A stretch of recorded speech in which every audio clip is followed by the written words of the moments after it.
The ground trembled as the colossal white serpent coiled around the ancient trees, its scales gleaming like a blinding moon under the dark sky. Whispers echoed through the land of Nyoka, for the great serpent was not just a creature of myth, it was the terror of the living, a beast whose very presence sent shivers down the spine of the bravest warriors. Its eyes, glowing with an eerie light, saw everything, and nothing could escape its fury. The people of Nyoka had lived in fear for generations. The mighty white python, larger than any creature known to man, had slithered through the kingdom, leaving devastation in its wake. Crops were destroyed, homes shattered, and warriors vanished without a trace. The once thriving land of Nyoka had become a shadow of its former self, as the serpent's reign of terror left no hope for its people. But there was one thing the people did not know: a force far greater than the python was coming. The ancient prophecy spoke of a great battle between two powerful beings, the serpent of white and a beast of legend, the white dragon. The day had finally arrived. The sky turned an ominous crimson as the wind howled, signaling the arrival of the dragon. The people watched in awe as the two beasts met in the heart of Nyoka's sacred valley. The ground cracked beneath them as the python and the dragon faced each other. The air grew thick with tension, and for a moment, time seemed to stand still. The mighty python, its coils larger than any tree in the valley, hissed loudly, challenging the dragon that had arrived to end its reign. With a roar that shook the heavens, the white dragon spread its wings, creating a whirlwind of fiery winds. The two monsters clashed with an earth-shattering force, their battle lighting up the sky with fire and fury. The python lashed out with its immense strength, attempting to constrict the dragon with its powerful coils. But the white dragon was swift, its scales shimmering with ancient magic, and it tore through the serpent's hold with ease. As the battle raged on, the people of Nyoka gathered on the hills, watching in disbelief. The very earth beneath them trembled with each strike. The once proud white python, so powerful and invincible in their eyes, began to falter. Its strength was no match for the dragon's fiery breath and razor-sharp claws. The python recoiled, its massive form writhing in pain, but it was too late. With a final deafening roar, the white dragon plunged its claws deep into the python's heart. The ground shook as the serpent's enormous body crashed to the earth, its once bright eyes dimming with death. The people of Nyoka stood in silence, their fear finally broken.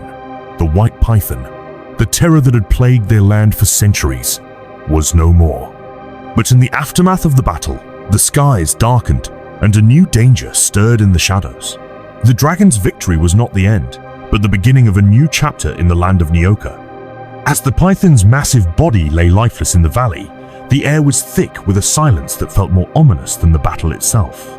The people of Nyoka rejoiced at first, their cries of freedom echoing through the hills. But deep beneath the earth, something ancient began to stir a darkness tied to the python's death, one that even the white dragon could sense. The dragon, still looming over the serpent's carcass, suddenly released a deep, guttural growl. Its bright, glowing eyes scanned the horizon. The sky, once crimson, turned pitch black. Lightning streaked across the heavens, and a low rumble emerged from the ground. "Beware, people of Nyoka," the dragon's voice boomed, ancient and commanding. The python was not just a beast, it was a guardian. Its death has awakened what it was meant to keep imprisoned. The crowd gasped in terror. Was their victory a mistake? The elders of Nyoka huddled, their faces pale with realization. Long-forgotten stories came rushing back. The python had been a protector, guarding the ancient seal of Ulimwengu Wagiza, the realm of shadows, a portal to a world of unspeakable evil. In the heart of the valley where the python fell, the ground began to crack open. A sinister purple glow seeped through the fissures, and an eerie chant filled the air. The villagers fell to their knees, clutching their ears as the sound grew louder, like the cries of 1,000 lost souls. The white dragon roared, its wings flaring. "Stand back!" it commanded as it unleashed a blinding stream of white fire into the cracks. But the flames were swallowed whole by the darkness, and the glowing fissures widened, revealing a swirling abyss. From the depths emerged creatures unlike anything Nyoka had ever seen, shadowy beings with glowing red eyes and twisted forms. "They are the Watu Wagiza," an elder whispered, trembling. "Servants of the darkness, they have come to reclaim our world." The villagers scrambled for safety as the creatures began to pour out of the portal. The white dragon launched itself into the air, unleashing torrents of flame, but for every shadow destroyed, 2 more emerged. The dragon fought valiantly, but it was clear this was not a battle it could win alone. In the chaos, a young girl named Amani stepped forward. She was no warrior, just a simple healer's apprentice. But she carried with her a relic her grandmother had given her, a small glowing crystal, said to be a fragment of Mwanga Wawema, the light of purity. Her grandmother had always told her, when darkness comes, the light must rise to meet it. Amani clutched the crystal tightly as she approached the elders. "This is the key," she said, her voice steady, despite the fear in her eyes. "The light can seal the portal, but we need the dragon's help to amplify its power." The elders were skeptical, but the dragon, overhearing her, landed beside her, its massive form casting a protective shadow. "The child speaks the truth," it rumbled. "The light can undo what the python's death has unleashed. But the task is danger on misstep, and the light will consume her instead." Amani nodded, her resolve unwavering. "If it saves my people, it's a risk I am willing to take." With the crystal in hand, Amani climbed onto the dragon's back. The beast took to the skies, dodging swarms of shadow creatures as it flew toward the glowing fissure. Below, the villagers rallied, using fire and makeshift weapons to hold off the advancing darkness. As they neared the portal, the crystal in Amani's hand began to glow brighter, pulsing with an energy that sent waves of light through the darkness. The dragon roared, unleashing its most powerful blast of white fire, clearing a path to the heart of the fissure. Amani stood tall on the dragon's back, holding the crystal high above her head. "Let the light of Nyoka shine once more," she cried, plunging the crystal into the portal. A blinding explosion of light engulfed the valley, forcing everyone to shield their eyes. The shadow creatures let out horrific shrieks as they dissolved into nothingness. The fissures began to close, and the darkness retreated, pulled back into the abyss from which it came. When the light faded, the valley was silent once more. The portal was gone, sealed forever by the crystal's power. The white dragon landed gently, its massive body shielding Amani as she collapsed, exhausted but alive. The people of Nyoka gathered around the dragon and the young girl who had saved them. Their cheers turned to reverence as they knelt before her. The white dragon spoke, its voice filled with pride. "The child has done what even I could not. The land of Nyoka is safe once more. But remember this, the light and darkness are 2 sides of the same coin. Guard this peace with wisdom, for the shadows will always seek a way back." With that, the dragon spread its wings and soared into the sky, disappearing into the horizon. Amani, now a hero, looked out over her people with a mix of pride and humility. The land of Nyoka had been saved, but the scars of the battle would remain as a reminder of the price of peace. As the land of Nyoka began to heal, whispers of unease spread once more. The portal was sealed, the darkness defeated, and peace had returned. Yet deep in the forgotten corners of the world, a chilling prophecy, resurfaced a prophecy, that spoke of a fallen king who would rise from the ashes of the White Python's defeat to reclaim the shadows and plunge Nyoka into eternal night. Months after the great battle, Amani had grown into a respected leader. She trained under the elders, learning the ancient ways of Nyoka and preparing herself to safeguard the fragile peace she had helped restore. But one fateful morning, a group of hunters stumbled upon something that would change everything: a massive, glowing egg nestled in the ruins of the python's lair. The hunters brought the egg to Amani, their faces pale with fear. "It hums with power," one of them whispered. "We found it in the serpent's cave, but this is no ordinary egg. It feels alive, and its energy is dark." The elders gathered to examine it, their expressions grim. One elder, Malik, known for his wisdom, stepped forward. "This is not an egg, it is an Urithi Wakivuli, legacy of shadows.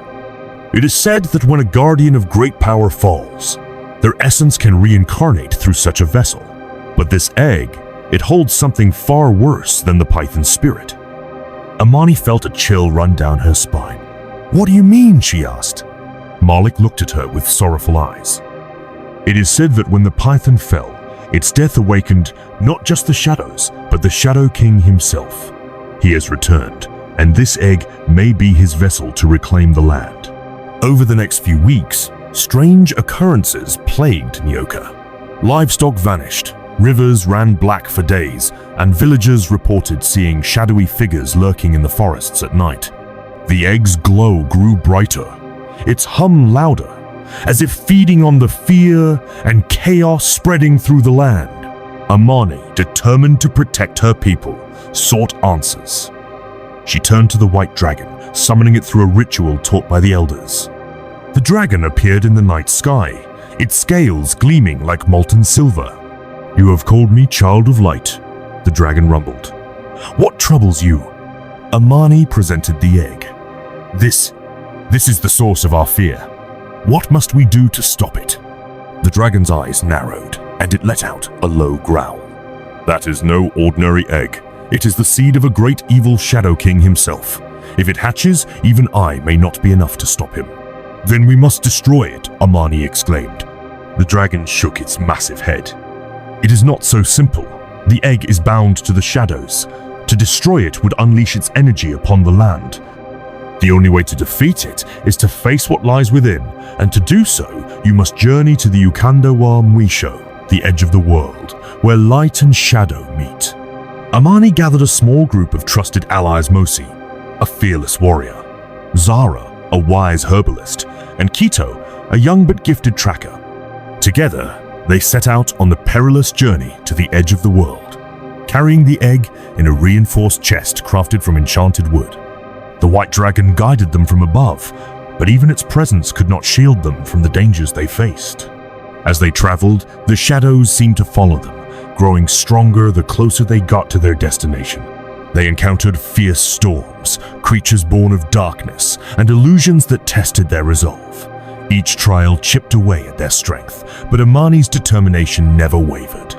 One night, as they rested in a hidden cave, the egg began to pulse violently. A deep, menacing voice echoed in their minds. "You cannot stop me," it growled.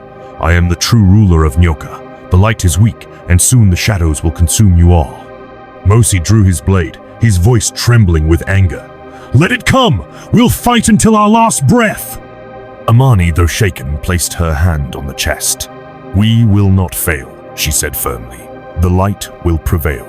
At last, they reached the edge of the world, vast, desolate land where the sky met the earth in a perpetual twilight. Here, the shadows were strongest, and the air felt thick with malice. In the center of the barren land stood an ancient altar, glowing faintly with a soft, golden light. "This is it," the white dragon said, landing beside them. "Place the egg on the altar. The light will force its true form to emerge, and you must be ready to fight." Amani nodded, her heart pounding. As she placed the egg on the altar, the ground shook and the sky darkened. The egg cracked open, and from it emerged a figure cloaked in shadow so towering being with glowing red eyes and an aura of pure malevolence. "I am Falme Wakivuli, the Shadow King," it thundered, "and this world belongs to me." The white dragon roared, unleashing a torrent of flame, but the Shadow King raised a hand, absorbing the fire effortlessly. "Foolish beast," it sneered, "you cannot stop the darkness." Amani and her companions readied themselves, their weapons glowing faintly with the light of the altar. The final battle for Nyoka had begun, and the fate of the land rested on their shoulders.